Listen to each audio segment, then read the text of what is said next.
We're selling your condo, I'm announced. Our business failed. Sign here. I smiled and produced my deed. $3.2 million irrevocable trust 2018. The real estate attorney cleared his throat. That's protected. They have no authority. Mom's face went white. The next morning the calls started. But let me back up.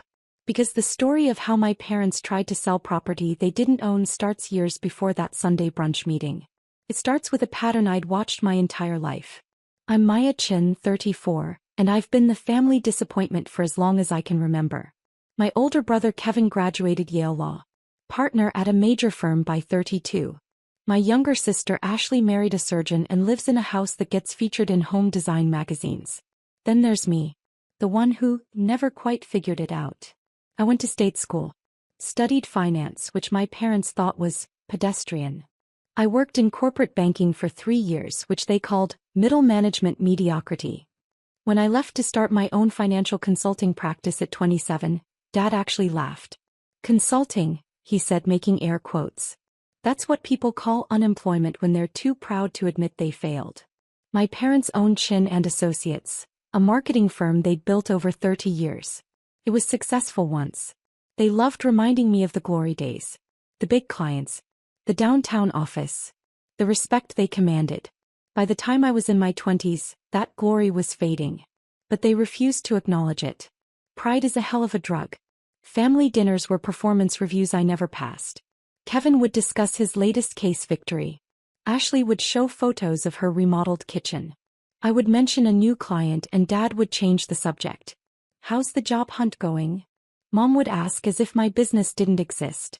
I have a business, Mom. 12 clients currently. Oh, that's nice, dear. But when are you going to get a real position? With benefits. It wore me down for years. The constant dismissal. The way they introduced me at parties. This is Maya, she's figuring things out. The sympathy looks from their friends. When I was 29, I made my first million. A client I'd advised on portfolio restructuring gave me a significant bonus when they saved $800,000 in taxes. I didn't tell my family. I'd learned by then that success I achieved didn't count in their eyes. Instead, I met with a financial advisor and an attorney. We set up structures. Prediction. Strategy. By 31, I was doing extremely well. Corporate clients paying $15,000 to $50,000 for comprehensive financial planning. Investment consulting that earned me percentage points on successful outcomes. I was clearing $400,000 annually, working from home in my pajamas while my family thought I was still trying to make consulting work. That's when I bought the condo. It was a 3-bedroom penthouse in downtown Seattle. Floor-to-ceiling windows. View of the sound. The building had a gym, a rooftop terrace, and security that actually paid attention. List price, $2.8 million. I paid $3.2 million after a bidding war. My attorney set it up as an irrevocable living trust. Federal protection. Established April 2018. The trust documents were airtight. Nobody could touch it. Not creditors. Not lawsuits. Not family members with bad ideas. I moved in and said nothing. When Mom asked where I was living, I said, downtown. When Dad asked about rent, I said, it's manageable. They assumed I was in some studio apartment barely scraping by. I let them assume. Kevin visited once. Walked through my space with barely concealed shock. How are you affording this? He asked. Consulting pays better than you think, I said. He looked skeptical but didn't push. Kevin was too busy being important to worry about his failure sister's living situation. The truth was, I wasn't just consulting anymore. By 32, I'd transitioned into private wealth management for tech executives. My clients were CTOs and founders who needed someone to manage their sudden money. I charged $100,000 annual retainers. I had 8 clients. I was making $1.2 million annually. My family still thought I was struggling. The next 2 years were the most professionally satisfying of my life. I expanded my client base to 12 high-net-worth individuals. I brought on an associate to handle the administrative work. I established an LLC for my consulting practice. I invested heavily in index funds and commercial real estate. By 34, my net worth was $4.7 million. I still showed up to family dinners in Old Navy jeans and drove a 7-year-old Honda Civic. My parents' pity was easier to tolerate than their jealousy would have been. Meanwhile, their business was dying.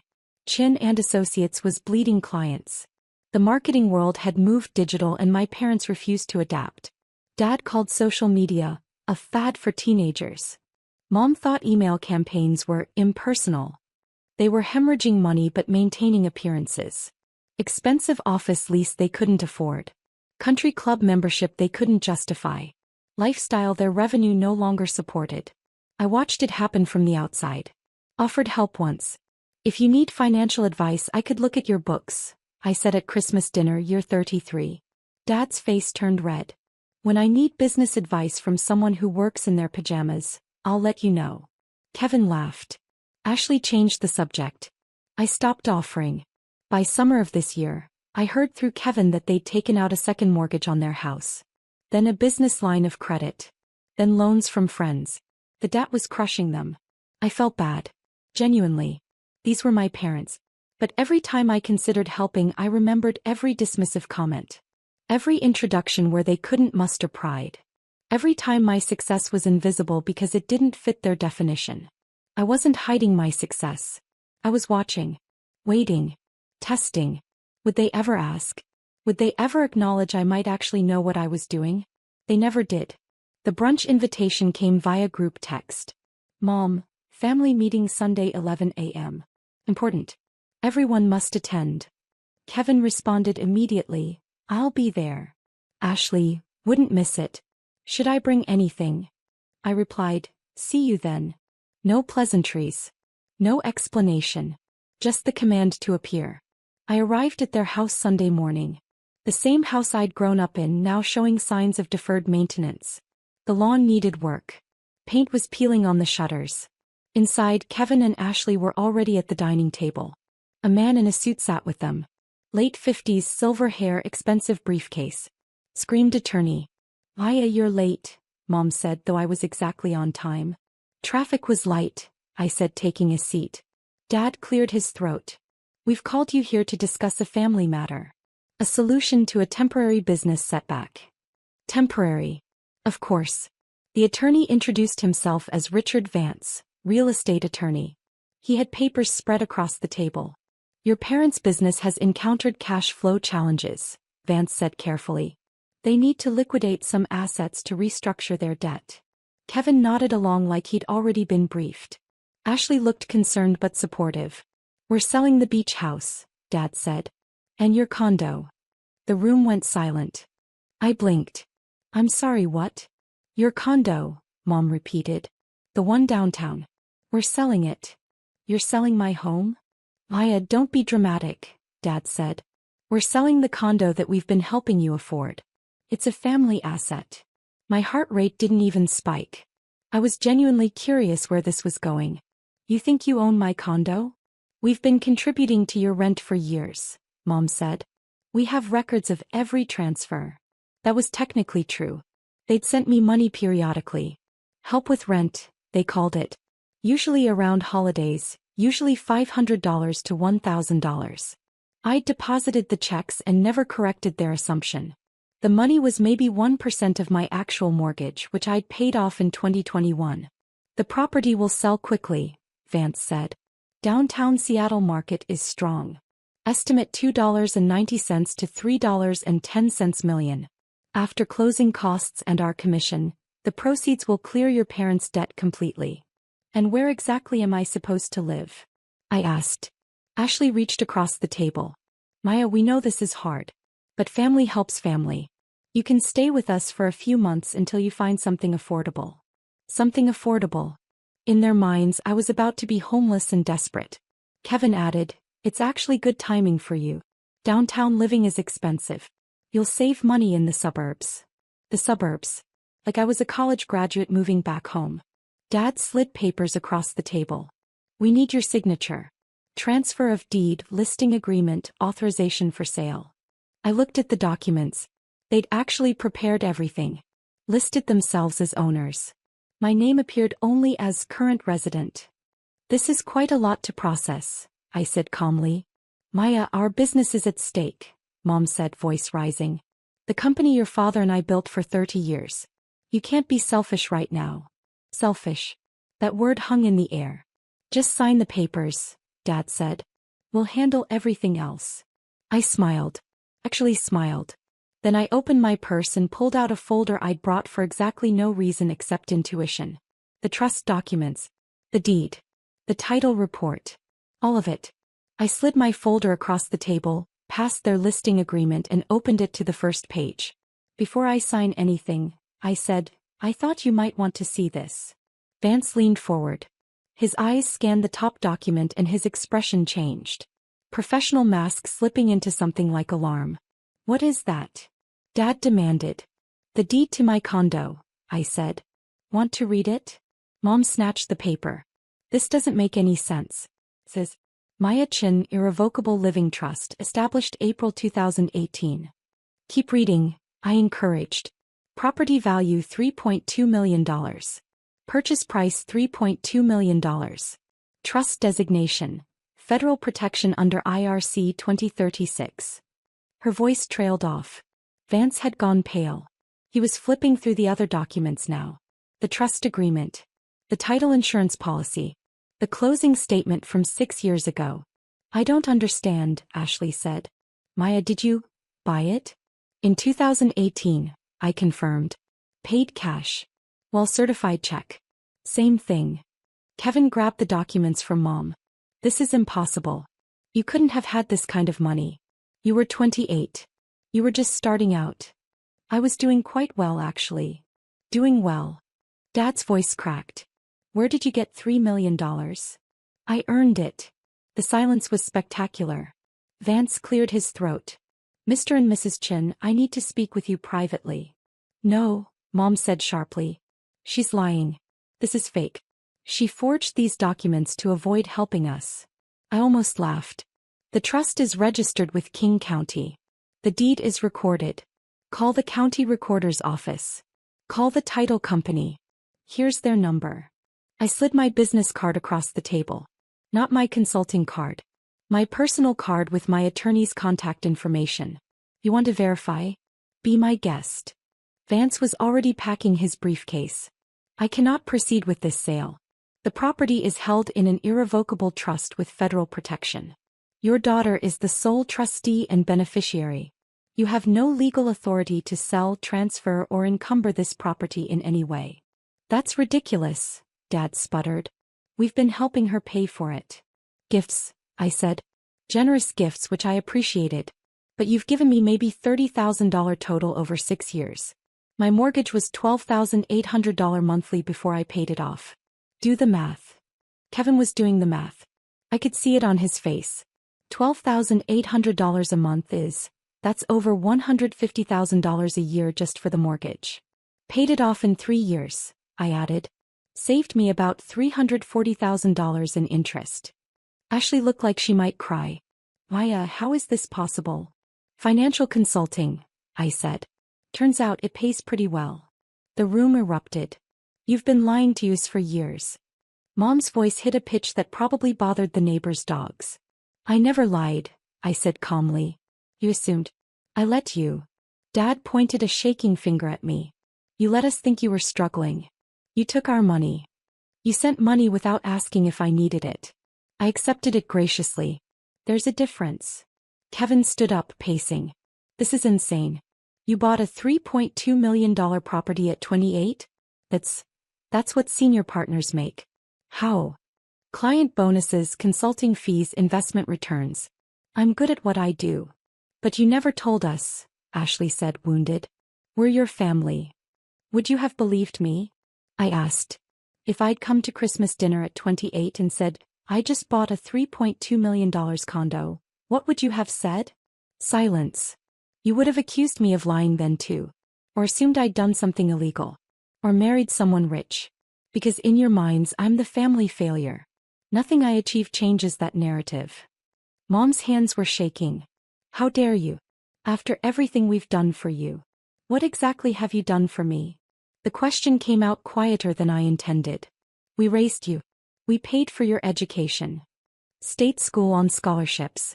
I took loans for the rest. Paid them off by 26. We gave you opportunities. You gave Kevin and Ashley opportunities. You gave me disappointment every time I didn't meet your impossible standards. Dad slammed his hand on the table. This is about our business. We're losing everything. And you're sitting on millions while we drown. There was the real anger. Not that I'd hidden my success. That I had success while they were failing. You never asked for help, I said. Not once. I offered to look at your books 2 years ago. You laughed at me. Because you don't know anything about running a real business. I manage $47 million in client assets. I have 12 clients paying me $100,000 annually each. I clear $1.2 million a year working from my condo in my pajamas. I think I know a little about business. The number hit them like a physical blow. $1.2 million? Kevin's voice was barely a whisper. That's more than I make. It is, I confirmed. Ashley covered her mouth. Mom sat down heavily. Dad looked like he might have a stroke. Vance stood up. I'm leaving. Mrs. Chen, Mr. Chen, you need different counsel. I specialize in property sales, not family therapy.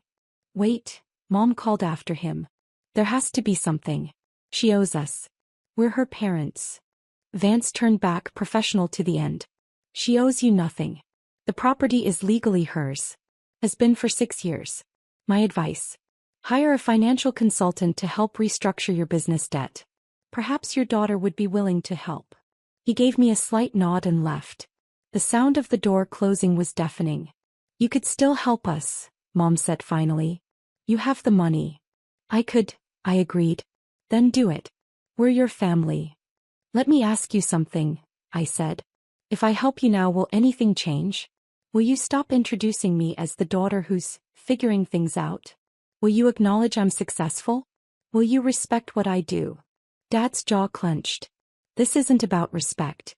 It's about family loyalty. Loyalty works both ways. I've spent 34 years trying to earn your respect. Your approval. Your basic acknowledgement that I might know what I'm doing. I never got it. Because you hid everything. Ashley protested. I tested you. For 6 years. Waiting to see if you'd ever ask me about my business instead of asking when I'd get a real job. Waiting to see if you'd notice I wasn't struggling. Waiting for basic curiosity about your daughter's life. Kevin sat back down. So this is revenge. We're losing everything and you're teaching us a lesson. This is boundaries, I corrected. I'm not responsible for your business failures. I'm not responsible for your debt.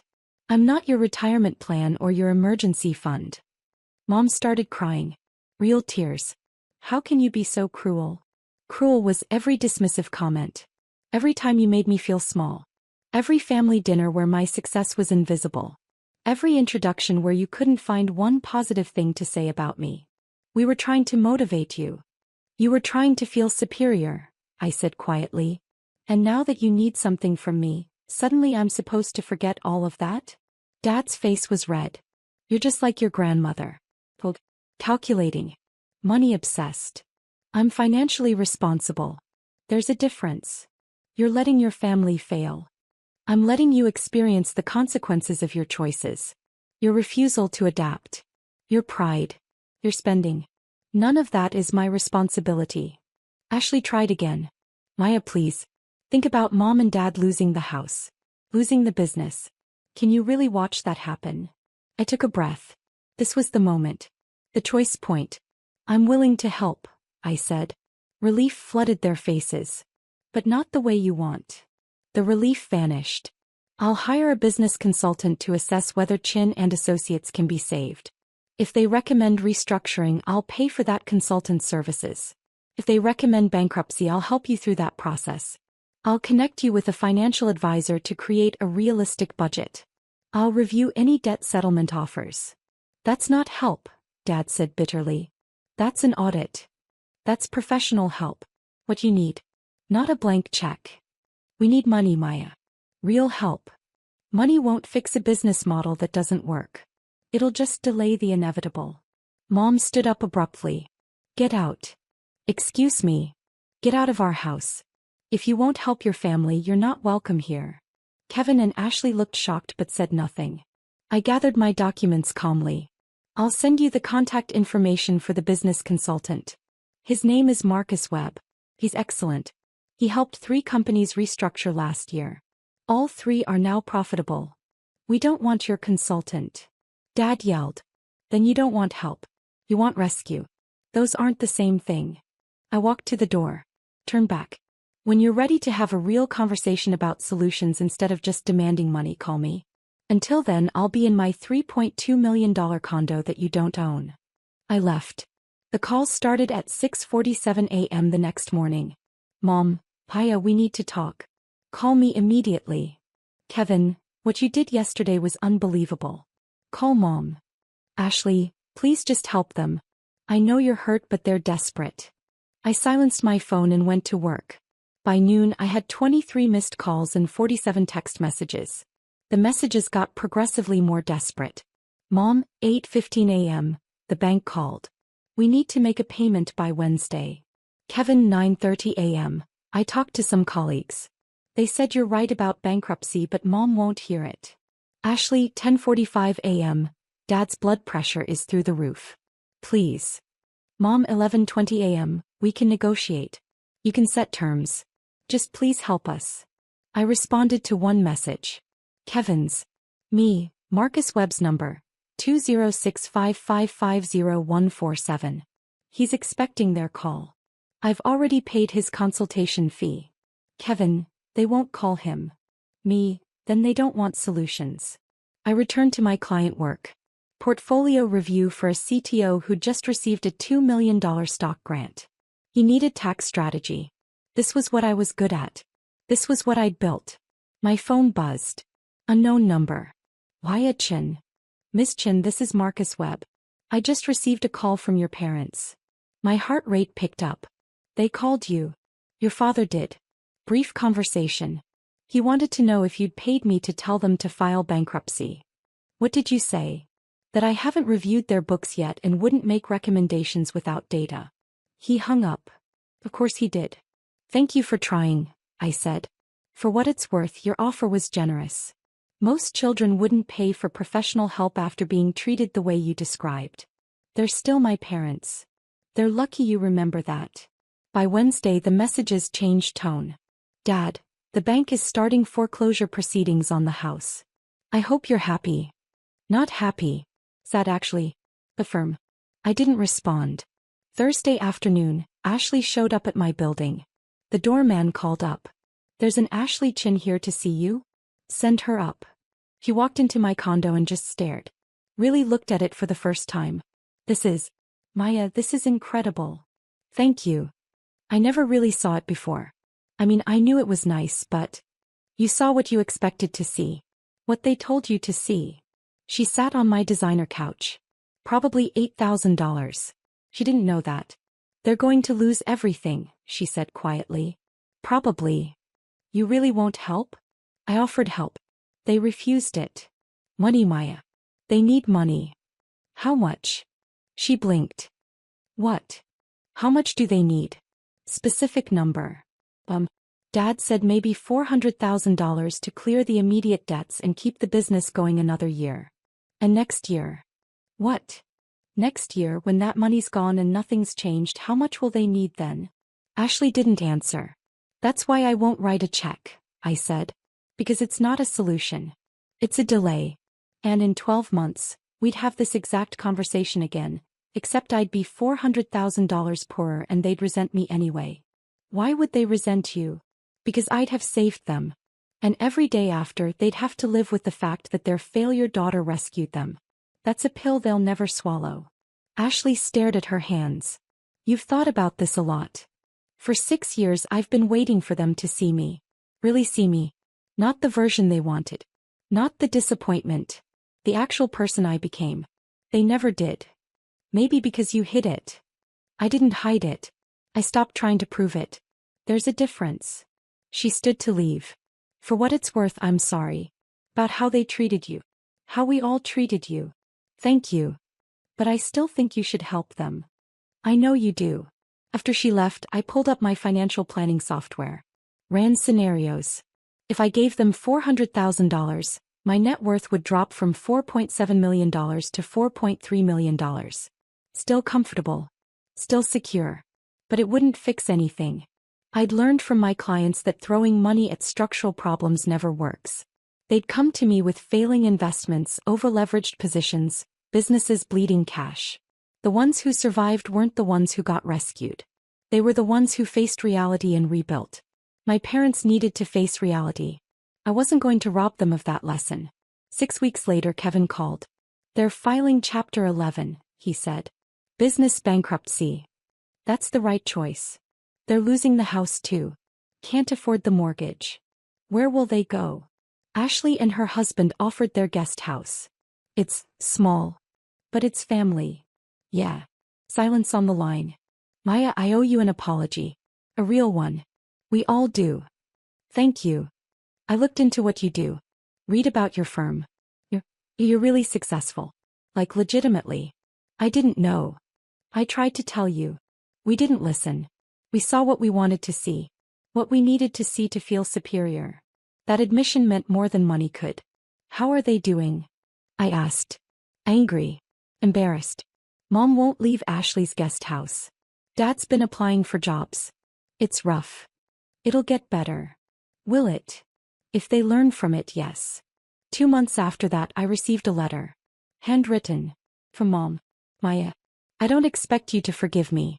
I don't know if I'd forgive me. Marcus Webb was right. The business was dying and I couldn't see it. Your father and I lived in denial for years. We spent money we didn't have to maintain an image that didn't matter. He tried to tell us. I remember now. Little comments over the years about changing markets, digital strategy, financial planning. We dismissed all of it because accepting your advice meant accepting you knew more than us. That terrified me. I wanted you to be the one who needed us. The one who proved we were still important, still wise, still in control. When you succeeded without us, it felt like rejection. But you didn't reject us. We rejected you. Your father and I are living in a 600-square-foot guest house. He's working as a marketing consultant for a startup. I'm doing freelance social media management. The irony isn't lost on me. We make $85,000 combined now. It's the most honest money we've earned in a decade. I don't know if we'll ever have a real relationship. But I wanted you to know I see you now. I see what you built. I see how strong you had to be to succeed while we tried to convince you that you were failing. I'm sorry.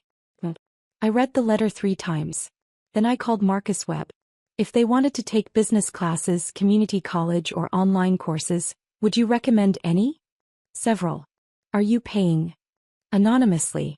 Through a scholarship fund. That's kind of you. They're still my parents. I set up a $50,000 education fund in their names. Sent the information through Marcus. Told him not to reveal the source. They'd learn eventually. Or not. Either way, I'd done what I could. 3 months later, I saw Dad at a coffee shop near my condo. He was sitting with a laptop, video call in progress, clearly working. He looked smaller somehow. Older. But also more present. Our eyes met across the cafe. He closed his laptop. Walked over. "Maya. Dad. I'm working with a client. Startup launch. They needed marketing strategy." "That's great."